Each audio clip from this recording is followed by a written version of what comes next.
We all want to sound smarter by using new fancy words, but some fancy words may make you sound pompous if you are not comfortable with them. And your best bets are those that fit the movement and flow with the ease, as if you have been using them in your conversation for years. So here we are gonna highlight 14 vocabulary words which will instantly make you sound smarter. They are simply fancier way of saying everyday things, but they will help you freshen up your vocabulary quickly and effortlessly. So let's get the ball rolling. Number 1. Finagle.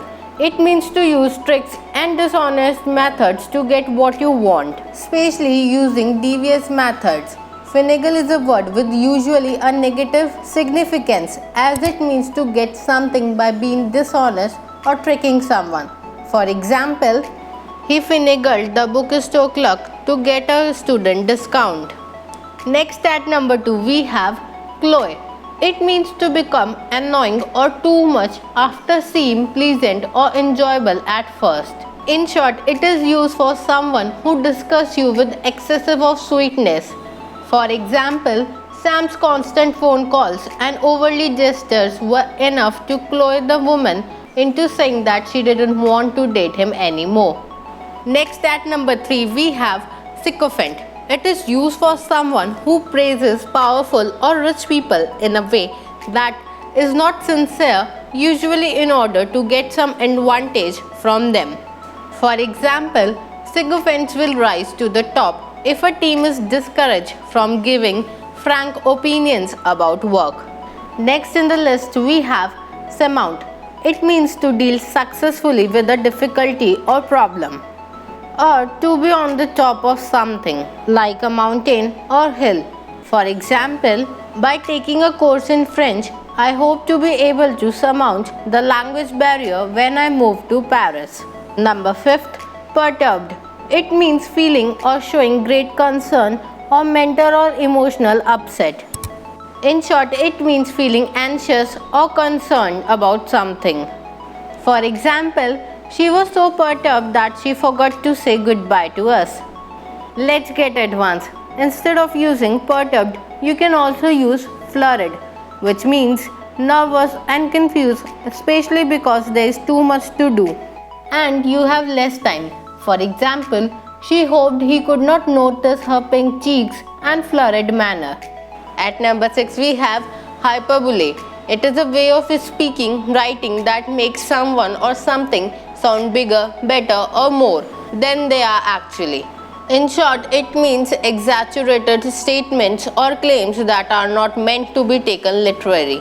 For example, the blurb on the back of the book was full of unusual hyperbole. At number 7 we have untenable. It means not able to be supported or defended against criticism or no longer able to continue. For example, he has been put in an untenable position and his future in the ruling party is being debated openly. Also, as I am giving you an example sentence, why don't you pause the video and write a sentence in the comments using these new words. It would help you remember these new words faster. So come on, start posting your sentence in the comments and I will love to read them.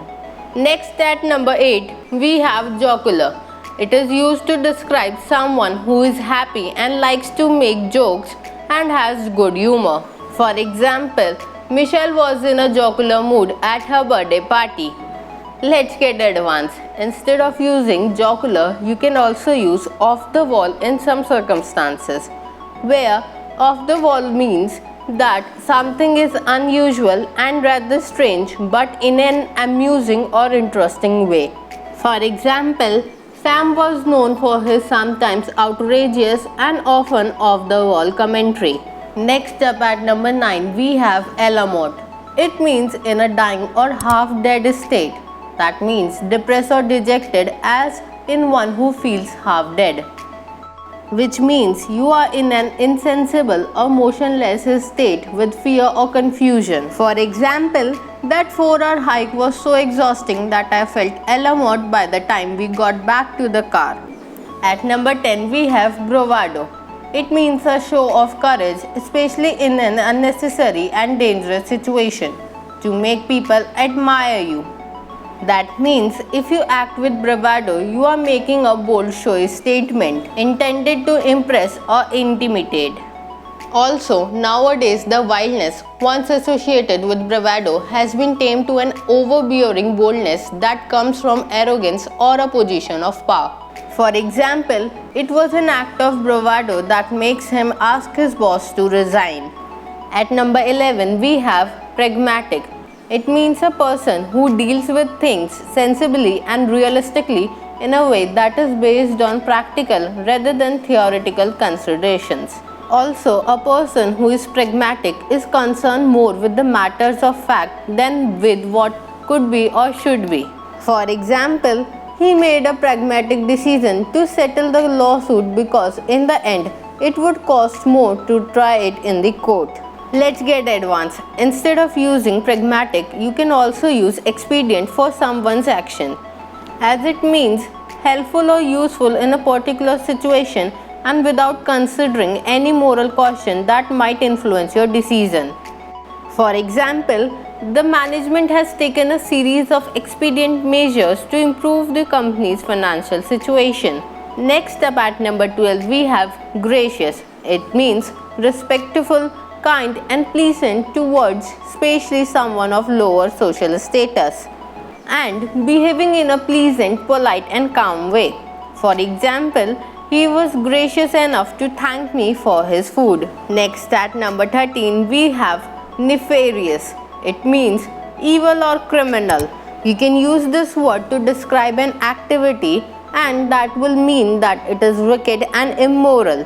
For example, the internet is still new enough that many people don't know how to protect themselves or guard against nefarious activities. At last, on number 14, we have castigate. It means punish, and the punishment is always a severe scolding. Sometimes it means criticize severely. Also, if you castigate someone or something, you speak to them angrily or criticize them harshly. For example, the judge castigated the lawyers for their lack of preparation for the case. Now let's quickly revise. Number 1. Finagle, cloy, sycophant, surmount, perturbed, hyperbole, untenable, jocular, alamort, bravado, pragmatic, gracious, nefarious and castigate. Well, that brings us to the end of this video. I hope you found these new smart words helpful, and if you do, like this video, subscribe to our channel and hit the bell to never miss an update from us. Thanks for watching. I will see you soon. Till then, keep speaking, enhancing and smiling.